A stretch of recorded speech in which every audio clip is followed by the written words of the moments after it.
Shalom, salam dalam kasih Tuhan kita Yesus Kristus. Perkenalkan, nama saya Silvana Patricia Noli, mahasiswi PPG tahun 2020. Pada hari ini, Rabu 9 Desember 2020, siap mengikuti kegiatan uji kinerja pendidikan profesi guru, khususnya untuk guru pendidikan agama Kristen dan Budi Pekerti.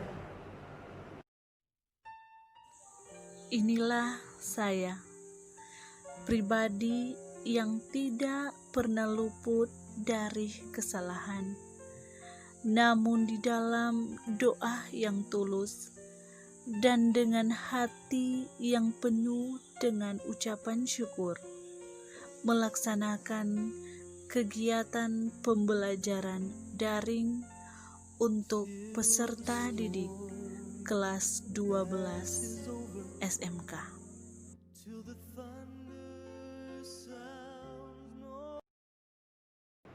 Selamat pagi, salam jumpa kembali dalam kegiatan pembelajaran kita di hari ini. Walaupun kita masih bertemu dalam kegiatan pembelajaran daring, tetapi kita bersyukur karena hari ini Tuhan Yesus masih mempertemukan kita di kesempatan yang indah untuk kegiatan pembelajaran dengan penuh sukacita. Untuk itu, mengawali kegiatan pembelajaran kita, mari kita menyambut hari yang penuh sukacita ini dengan menyanyi Senyum dan Bermuka Gembira. Ya, mari kita menyanyi bersama-sama. 1, 2, 3. Senyum dan bermuka gembira, angkat tangan pujilah Tuhan, bersuka cita semua, senyum gembira. Doa buka akan dipimpin oleh Benedict Tumeu.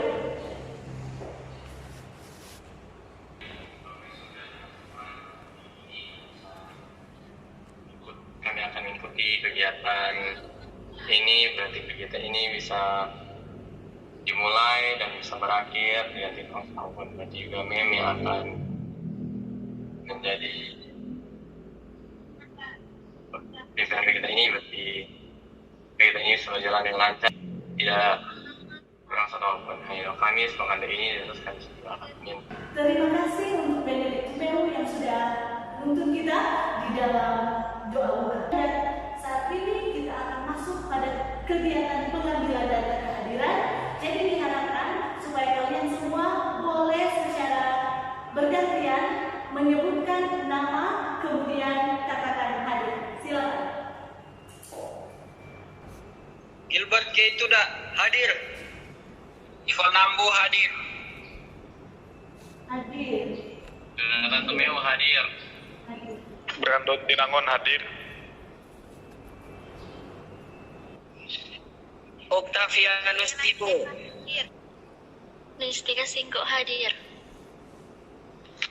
Ricardo Pio hadir. Ya. Terima kasih. Sekarang tolong dibantu untuk nama-nama ini. Sampaikan keterangan mereka. Keisha Donsu, Stacy Tangka, Juan Samuel, Valentino,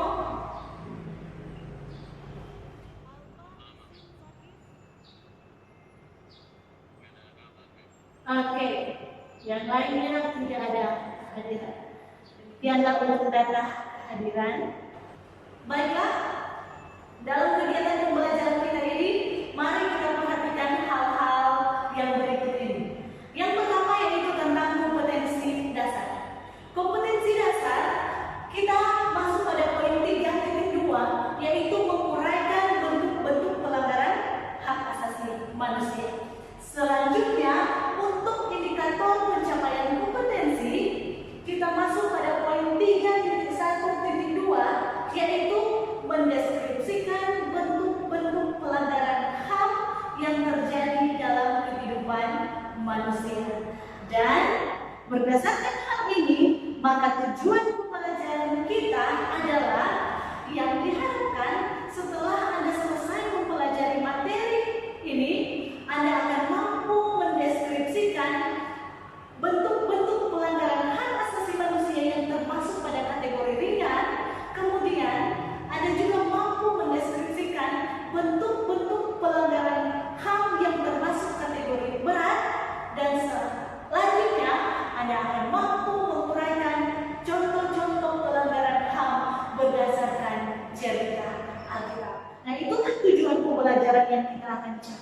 saat ini. Oke, kalau Anda mengingat yang kita sudah pelajari di waktu yang lalu, yaitu kita membahas tentang arti dari hak asasi manusia, kemudian kita juga telah belajar tentang bentuk-bentuk hak asasi manusia. Dan melalui pembelajaran itu, maka fakta penting yang kita bisa ambil adalah yang pertama, hak asasi manusia itu adalah hak yang paling mendasar yang diberikan Allah bagi manusia. Fakta yang kedua adalah hak untuk hidup dan dihargai sebagai makhluk mulia ciptaan Allah.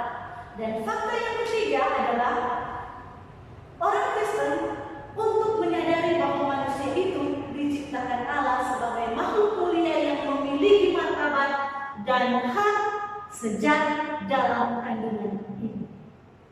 Yang terakhir, hak itu diberikan Allah untuk memotivasi kita semua untuk mampu membela hak diri sendiri maupun hak orang lain.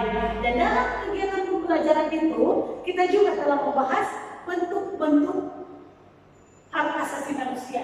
Yang dalam hal ini, nanti kita mengingatnya kembali. Yang pertama, yaitu kita telah membahas tentang hak asasi pribadi. Contohnya, hak untuk bergerak dan bepergian. Yang kedua, kita sudah membahas tentang hak asasi politik, di mana contohnya setiap orang memiliki hak untuk memilih dan dipilih di dalam kegiatan pemilihan. Kemudian yang ketiga, hak asasi hukum, yang dalam hal ini contohnya hak untuk mendapatkan perlindungan hukum. Yang keempat, bentuk hak asasi ekonomi. Jadi setiap orang memiliki hak yang sama untuk berjual beli. Itu contohnya. Yang kelima, hak asasi pengadilan. Dalam hal ini, setiap orang memiliki hak untuk mendapatkan pembelaan hukum.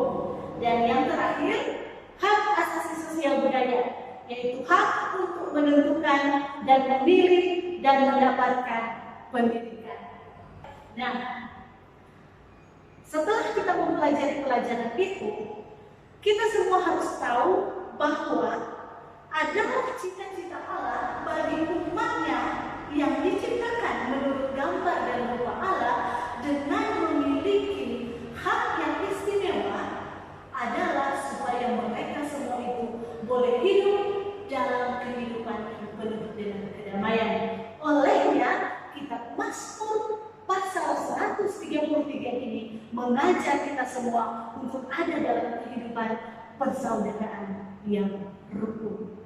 Dan itu dimaksudkan supaya setiap orang mampu mewujudkan satu kehidupan yang memiliki kerukunan antara satu sama yang lain. Walaupun dalam perbedaan, tetapi kerukunan itu harus tetap diwujudkan. Nah, kalau keinginan Allah bagi umatnya supaya boleh hidup dalam kehidupan yang rukun, di mana kedamaian boleh terpelihara dengan sempurna, mari kita lihat fakta yang terjadi. Fakta dunia yang terjadi saat ini, gambar ini menunjukkan sifat-sifat buruk dari manusia itu sendiri. Cinta diri, keserakahan, egois. Hal-hal inilah yang menyebabkan manusia itu ada pada posisi di mana dia mementingkan kehidupannya sendiri di atas kepentingan orang lain. Dan tanpa ia sadari, hal-hal yang buruk ini, kebiasaan-kebiasaan yang buruk ini telah menghantarkan dia pada satu situasi di mana pada akhirnya ada pelanggaran terhadap hak asasi manusia. Selanjutnya, kita masuk pada kegiatan diskusi kelompok. Pada kegiatan diskusi kelompok ini, kalian akan membahas tentang pelanggaran-pelanggaran hak asasi manusia yang bersifat berat dan yang bersifat ringan. Kemudian, kalian juga akan menguraikan satu contoh dari Alkitab mana yang termasuk kategori pelanggaran hak asasi manusia yang bersifat ringan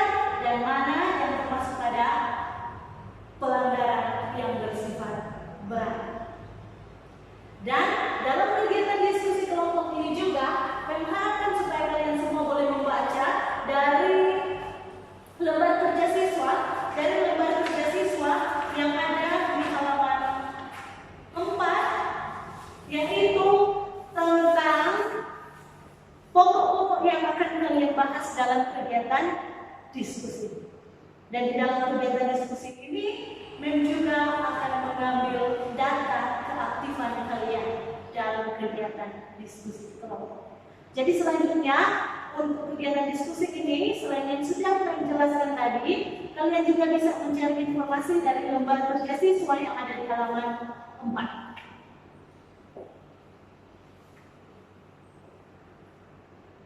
Baik, instruksi yang sudah diberikan itu jelas dari MEM dan apa yang sudah dicatat juga dari buku lembar kerja siswa, maksudnya itu sudah jelas. Jadi dalam kegiatan kelompok kali ini, silakan kalian berdiskusi antara kelompok 12 TKJ dan kelompok kelas 12 biologi pertambangan, dan ketua kelompok akan membantu jalannya diskusi ini supaya boleh berjalan dengan baik.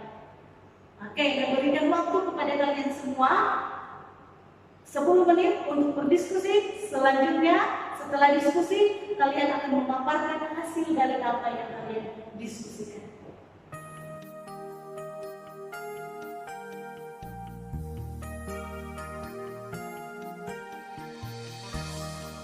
I believe in faithfulness.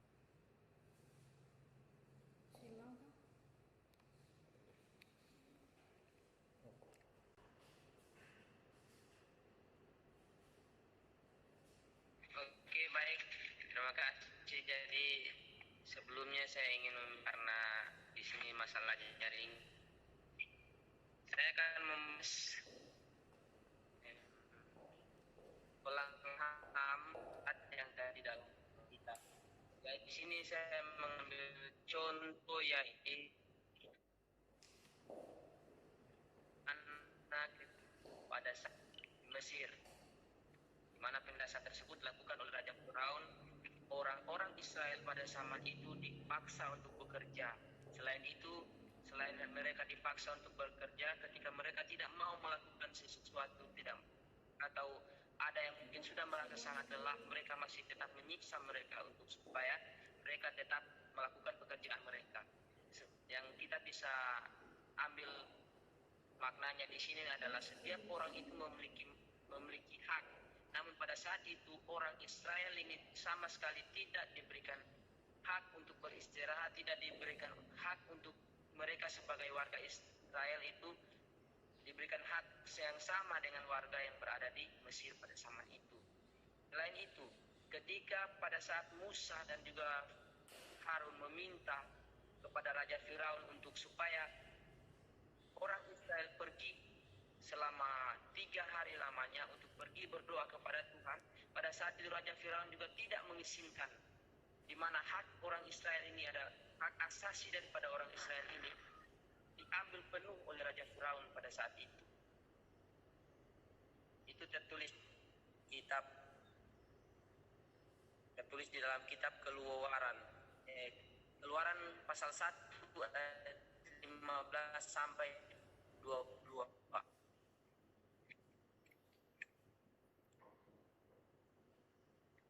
Mungkin sekian pembahasan yang saya bisa bawakan atau contoh yang saya bisa ambil di dalam Alkitab.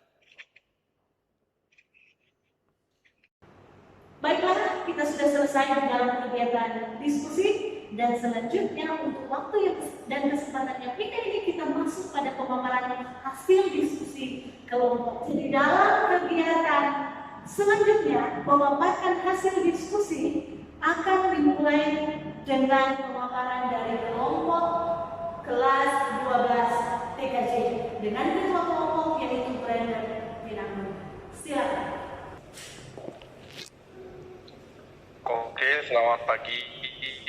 Salam sejahtera bagi kita semua. Terima kasih atas waktu dan tempat yang sudah diberikan kepada saya.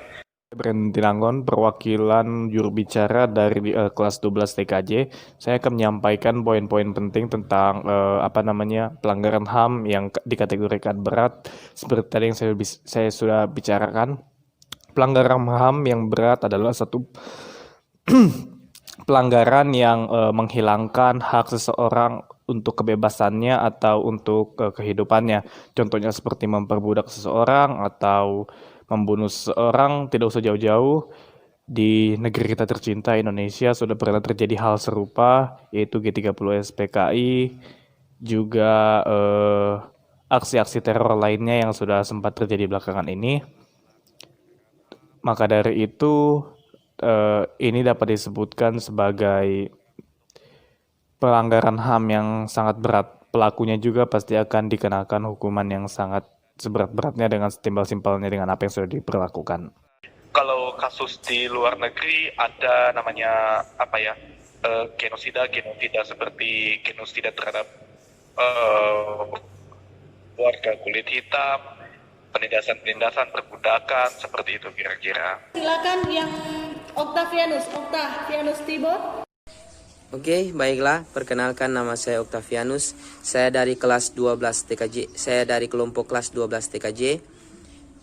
Jadi kelompok kami mengambil pelanggaran HAM kategori berat di dalam Alkitab, yaitu pelanggaran HAM yang dilakukan oleh Raja Firaun terhadap orang Israel pada zaman dahulu yang terdapat di dalam Keluaran pasal 1 ayat 15 sampai dengan 22. Di mana Raja Firaun pada saat itu melakukan kerja paksa terhadap orang-orang Israel. Sedangkan orang-orang Mesir pada zaman itu mereka tidak melakukan apa-apa. Selain itu, selain mereka melakukan kerja paksa, orang Israel juga disiksa. Ketika mereka sudah merasa lelah dan sudah tidak mampu untuk melakukan pekerjaan yang begitu berat, maka Raja Firaun menyiksa mereka, memukuli atau menyambuki siapa saja yang sudah tidak mampu lagi untuk bekerja, di mana hak mereka sebagai manusia, hak manusiawi mereka diambil oleh Raja Firaun.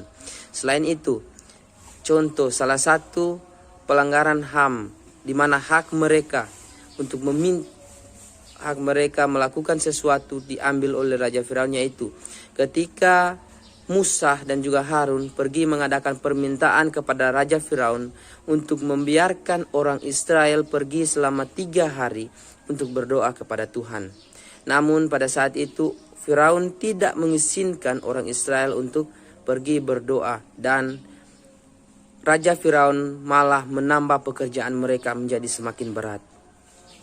Oke, sekian pembahasan di mana pelanggaran HAM yang berat yang kami ambil di dalam Alkitab, yaitu pelanggaran HAM yang dilakukan oleh Raja Firaun terhadap orang Israel pada zaman dahulu.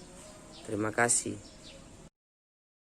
Terima kasih dari kelas 12 TKJ.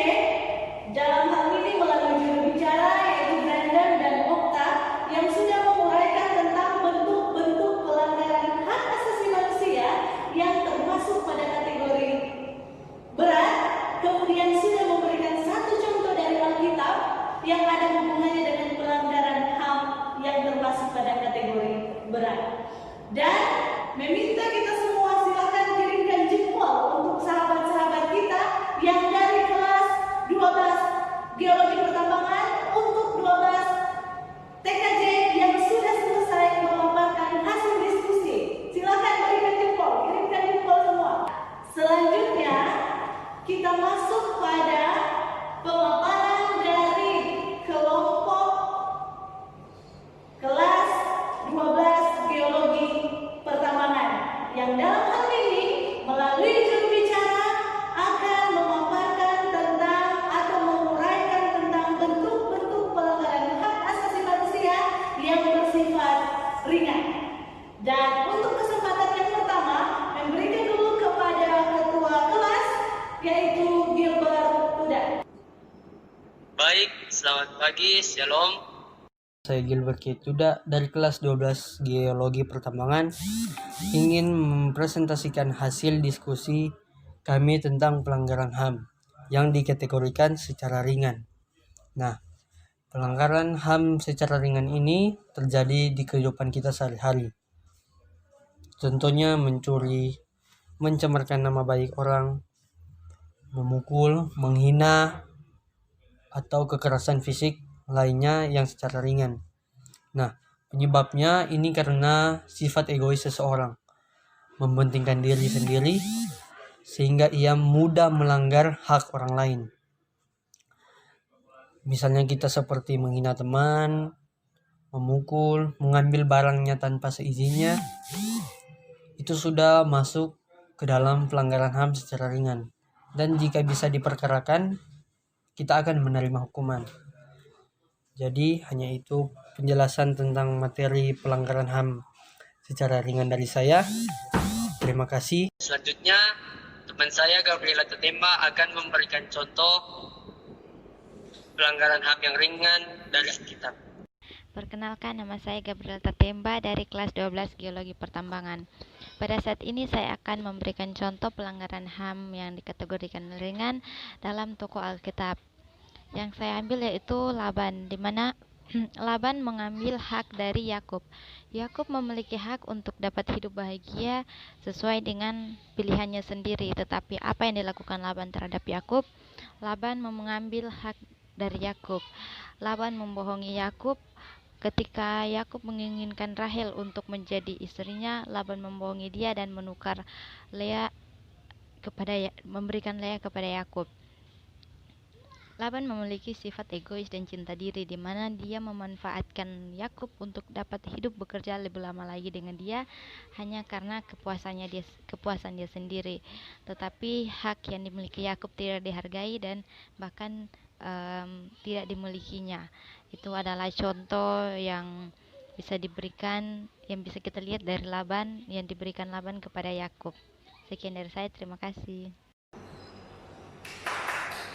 Terima kasih, luar biasa. Saya memberikan apresiasi yang luar biasa terhadap penampilan yang kalian buat hari ini. Mulai dari keaktifan kalian dalam diskusi kelompok maupun dalam pemaparan materi. Dan saya memberikan apresiasi yang luar biasa karena kalian mampu mengerjakan tugas ini dengan baik. Dan kita juga boleh dari hasil penyampaian dan hasil diskusi dan penyampaian tadi, kita juga boleh memberikan kesimpulan bahwa karena sifat-sifat buruk dari manusia, maka terjadilah yang namanya pelanggaran hak asasi manusia. Dan pelanggaran hak asasi manusia ada yang bersifat ringan dan ada yang bersifat berat. Contoh hak asasi yang bersifat ringan yaitu misalnya penganiayaan yang mengakibatkan luka ringan. Dan yang contoh dari pelanggaran hak asasi manusia yang bersifat berat adalah penganiayaan yang mengakibatkan cacat seumur hidup. Dan dari kegiatan diskusi kelompok juga tadi sudah memberikan contoh dari dalam Alkitab, yaitu mulai cerita tentang Firaun, kemudian cerita tentang Laban, dan kesemuanya ini memberikan kita pengertian bahwa ternyata di dalam kehidupan kita karena adanya sifat egois, maka pelanggaran hak asasi manusia itu pun terjadi. Karena adanya sifat cinta diri, maka pelanggaran hak asasi manusia itu pun terjadi. Karena ada keserakahan, maka pelanggaran hak asasi manusia itu pun terjadi. Yang dalam hal ini bersifat ringan dan yang bersifat berat. Nah, itulah yang bisa kita simpulkan dari kegiatan diskusi. Kita masuk pada kegiatan penugasan, dan kali ini kalian akan menjawab 3 pertanyaan. 2 pertanyaan yang sifatnya pilihan ganda dan 1 sifatnya uraian. Coba tolong perhatikan apa yang sudah ditampilkan lewat slide. Ini pertanyaan pilihan ganda. Jadi soal yang pertama, manakah yang menunjukkan contoh pelanggaran hak asasi manusia yang termasuk kategori berat? Ada pilihan ganda. A. Bullying. B. Pemukulan yang mengakibatkan luka ringan. C. Pembunuhan. D. Pemfitnahan. Dan E. Penipuan.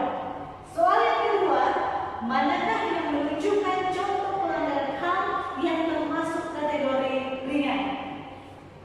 Pilihan A. Pembunuhan. B. Pemerkosaan. C. Pemukulan yang mengakibatkan cacat seumur hidup. D. Penghinaan. Dan E. Diskriminasi ras. Ini untuk soal pilihan ganda. Dan selanjutnya untuk soal uraian. Soal uraian yang akan mengirimkan jawabannya adalah kesalahan yang dilakukan Ribka di cerita Yakub diberkati sebagai anak sulung dalam kitab Kejadian pasal 27 termasuk pelanggaran HAM kategori berat atau ringan. Jelaskan. Nah, tolong kirimkan jawaban-jawaban Anda di Google Form untuk kelas 12 SMK, khususnya untuk kelas agama. Silakan Anda kirimkan jawaban Anda di Google Form. Di akhir dari kegiatan kelas ini, kesimpulan yang bisa berikan adalah hak asasi manusia itu adalah hak yang harus dipenuhi oleh setiap orang sebagai makhluk ciptaan Allah. Nah, sebagai remaja Kristen, kita semua terpanggil untuk memiliki kesadaran hak asasi manusia serta mewujudkannya dalam kehidupan setiap hari.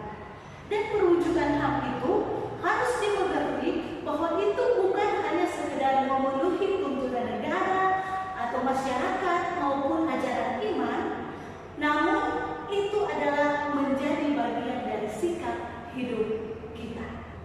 Ingat, tujuan utama diberikan hak asasi kepada manusia dan hak itu melekat di dalam dirinya sejak dia lahir. Tujuannya adalah supaya manusia belajar untuk saling menghargai hak asasi manusia, baik dirinya sendiri maupun menghargai hak orang lain. Kemudian, ketika kehidupan manusia dipenuhi dengan rasa saling menghargai satu sama yang lain, maka kedamaian dan kerukunan akan tercipta di dalamnya. Dan sebaliknya, kita semua dituntut untuk memelihara kerukunan dan kedamaian di dalam kehidupan kita setiap hari, supaya benar-benar kehidupan kita boleh terus memantulkan akan tabiat Kristus yang sesungguhnya, di mana kasih besar itu terpelihara dengan utuh dan sempurna di dalam kehidupan kita, dan kita boleh mantulkan itu kepada orang lain supaya kita akhirnya boleh menjadi pembawa damai. Demikianlah yang bisa kita sebutkan untuk kegiatan pembelajaran hari ini. Dan sebelum menutup kegiatan pembelajaran hari ini, adakah yang mau bertanya untuk pembelajaran hari ini? Terima kasih karena Anda semua sudah mengirimkan jempol dan mengirimkan tepuk tangan yang memberikan pertanda bahwa kalian mengerti terhadap pembelajaran pada pagi hari ini. Kita akan mengakhiri kegiatan pembelajaran hari ini dengan berdoa, dan doa akan dipimpin oleh Ustaz kami.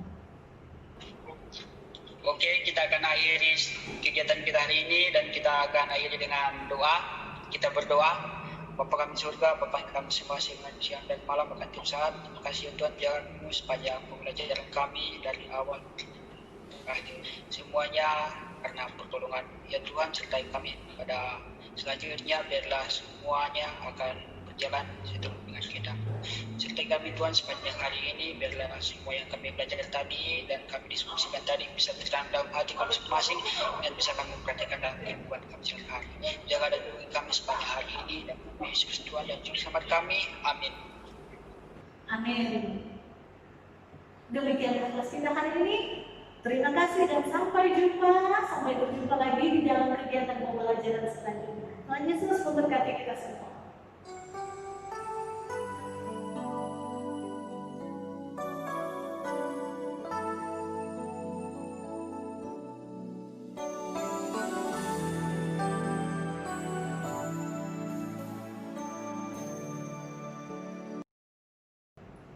Demikianlah video pembelajaran saya dalam kegiatan uji kinerja pendidikan profesi guru pada hari ini, Rabu 9 Desember 2020. Kiranya Tuhan memberkati kehidupan kita semua. Terima kasih. Salam sejahtera.